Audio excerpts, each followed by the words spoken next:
नमस्कार, जय जोहार, जय छत्तीसगढ़। दैनिक बाद न्यूज़ से मैं चंदन पटेल।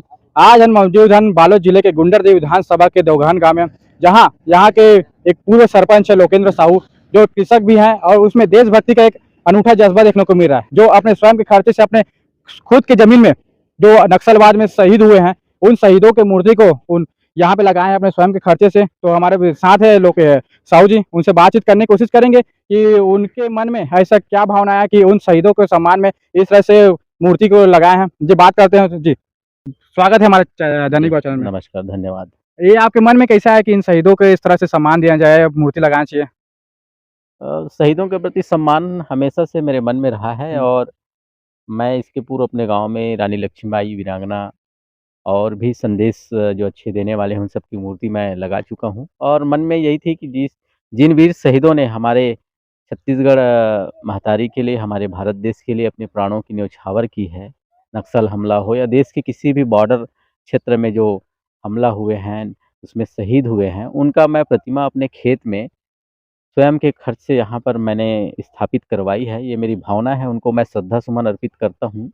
हम लोग तो वो काम नहीं कर पाए जो उन्होंने अपनी शहादत देकर जो उनके द्वारा त्याग दिया गया है, तो कम से कम उनको हम सम्मान दे सकते हैं, ये मेरी भावना मेरे मन में रही है और इसीलिए मैंने अपने खेत, कृषि भूमि और मकान को बेचकर, पत्नी के गहने गिरवी रखकर, धन इकट्ठा कर इन वीर शहीदों का प्रतिमा यहाँ पे स्थापित करवाया हूँ और इनके लिए मेरी सोच है कि माननीय राहुल गांधी जी यहाँ पे आएँ और इन वीर शहीदों की प्रतिमा का अनावरण करें। अपने कर कमलों से साथ में हमारे छत्तीसगढ़ राज्य के यशस्वी मुख्यमंत्री भूपेश बघेल जी, उनके साथ यहाँ आकर इनका अनावरण करें। इनके लिए मैं दिल्ली जाकर अगस्त 2023 में अखिल भारतीय कांग्रेस कमेटी कार्यालय में जाकर 2 बार आवेदन दिया हूँ, माननीय राहुल गांधी जी के नाम पर। और वहीं प्रदेश अध्यक्ष कांग्रेस दीपक बैज जी से मैं मुलाकात किया, उनसे निवेदन किया इस विषय में। साथ ही फूलोदेवी नेताम जो सांसद हैं हमारे राज्यसभा छत्तीसगढ़ से, उनसे रिक्वेस्ट किया कि माननीय राहुल गांधी जी को माननीय भूपेश बघेल जी के संज्ञान में लाकर यहाँ कर मेरे गांव में आकर, मेरे खेत में आकर इन वीर शहीदों की प्रतिमा का अनावरण उनके माध्यम से हो, ताकि इन वीर शहीदों का सम्मान बढ़े, उनके परिवार को ये महसूस हो कि उनके बेटे, उनके भाई की जो शहादत है, उनको सम्मान करने के लिए हमारे जो राजनेता हैं वो यहाँ पर पहुँचे हैं, उनको गर्व होना चाहिए। इसी भावना से मैंने प्रयास किया, लेकिन बहुत दुःख का विषय है कि इतना प्रयास करने के बाद मुख्यमंत्री जी को मैंने कई बार पत्र व्यवहार किया, चाहे स्पीड पोस्ट हो या फिर पत्र के माध्यम से, लेकिन अभी तक मुझे किसी भी प्रकार का उसमें जवाब नहीं मिला है। साथ ही जो लीडर्स हैं, जो उनके माध्यम से भी मुझे संपर्क करने का प्रयास नहीं किया गया।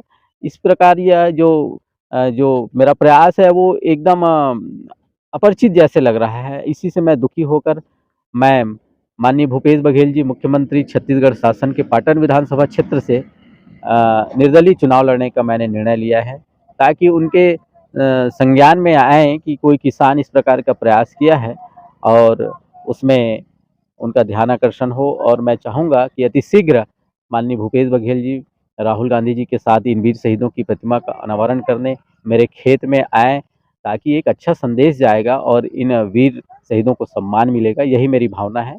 और ऐसा कोई विशेष मेरा विरोध नहीं है माननीय भूपेश बघेल जी मुख्यमंत्री, मैं स्वयं उसका प्रशंसक हूँ और उनका मैं धन्यवाद बहुत से क्षेत्रों में काम करने के लिए ज्ञापित करना चाहूँगा किसान के हैसियत से। और यही मेरा प्रयास है। अगर वे मुझे आश्वस्त करते हैं अपने प्रतिनिधियों के माध्यम से कि चुनाव के दरमियान या चुनाव के बाद उनके द्वारा माननीय राहुल गांधी जी को यहाँ पर लाकर इन वीर शहीदों को सम्मान देने का अगर प्रयास किया जाता है, तो मैं स्वयं माननीय भूपेश बघेल जी को अपना मतदान करूँगा और उनके जीत के लिए मैं प्रयास करूँगा।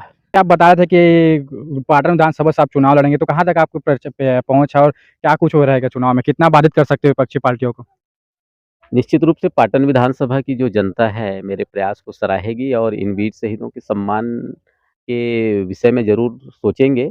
और वैसे मेरा विरोध माननीय मुख्यमंत्री जी से नहीं है, मैं उनका ध्यान आकर्षित करना चाहता हूँ इस विषय में, ताकि मेरा जो प्रयास है इन वीर शहीदों के लिए, उनके लिए उनका अमूल्य समय स्वयं दें और माननीय राहुल गांधी जी के माध्यम से इन वीर शहीदों के सम्मान में मेरे खेत तक पहुँचे। क्योंकि अभी हम देख रहे हैं किसानों के हित में बहुत सारे निर्णय लिए जा रहे हैं, तो और राहुल गांधी जी पूरे देश में अलग अलग जगह किसानों से मिल रहे हैं, मजदूरों से मिल रहे हैं, कारीगरों से मिल रहे हैं। तो मुझ जैसे एक छत्तीसगढ़ के किसान जो गन्ना किसान हैं, उनसे भी आकर मेरी जो भावना है उसको समझने का प्रयास करें और मेरे इन वीर शहीदों के प्रति जो भावना है उनको अपनी ओर से श्रद्धा सुमन अर्पित करते, यहाँ पे एक पुष्प भी अर्पित करते हैं, तो ये मेरे लिए बहुत बड़ा एक माननीय राहुल गांधी जी को धन्यवाद ज्ञापित करूँगा, बघेल जी को धन्यवाद करूँगा। और अगर इसमें ध्यान नहीं दिया जाता भविष्य में भी, तो मजबूरन एक किसान को, मेरे जैसे किसान को, माननीय राहुल गांधी जी के खिलाफ भी रायबरेली जाकर इन वीर शहीदों के सम्मान के लिए मुझे चुनाव लड़ने पे मजबूर होना पड़ सकता है। जैसे कि अभी देख रहे हैं कि आपके हाथ में चुनावी पर्चा है, तो कब तक फॉर्म भरने को सोचे? कल 30 अक्टूबर आखिरी दिन है और मैं वहाँ जाकर नामांकन नाम निर्देशन पत्र दाखिल करूँगा और आगे की जो प्रक्रिया है वो देखेंगे। अगर हमको संतुष्ट अगर जवाब मिलता है किसी भी प्रकार से माननीय भूपेश बघेल जी के माध्यम से, तो ऐसा चुनाव लड़ने की मंशा नहीं है और हम समर्थन करेंगे माननीय बघेल जी को। जैसे कि मुख्यमंत्री भूपेश बघेल या राहुल गांधी या तो क्षेत्र की जनता में किस प्रकार से उत्साहित मिलेगा, और जो शहीद परिवार है, जो शहीद है, उनके लिए क्या कहना चाहोगे? और जब मुख्यमंत्री भूपेश बघेल और राहुल गांधी यहाँ आते हैं तो? हमारा छत्तीसगढ़ सहित पूरा भारत देश किसान किसान बाहुल्य है और अगर माननीय राहुल गांधी जी समय देते हैं, अपना अमूल्य समय इन वीर शहीदों के लिए, माननीय बघेल जी समय देते हैं, तो निश्चित रूप से किसानों का सम्मान बढ़ेगा यहाँ पर।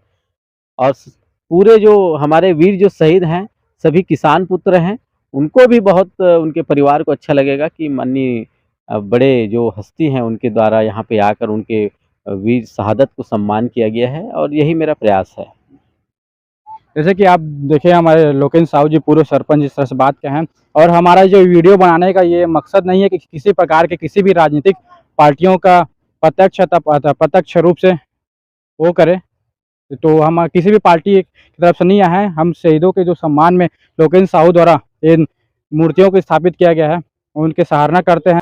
ट्वेल है ग्राम देवघान के पूर्व सरपंच। अभी देख सकते हैं, अभी टोटल 8 यहाँ मूर्ति स्थापित हो चुके हैं और टोटल यहाँ पे 20 जो वीर शहीद हैं उनके मूर्ति को सम्मान यहाँ स्थापित किया जाएगा और लोगों से भी बातचीत करने की कोशिश करेंगे।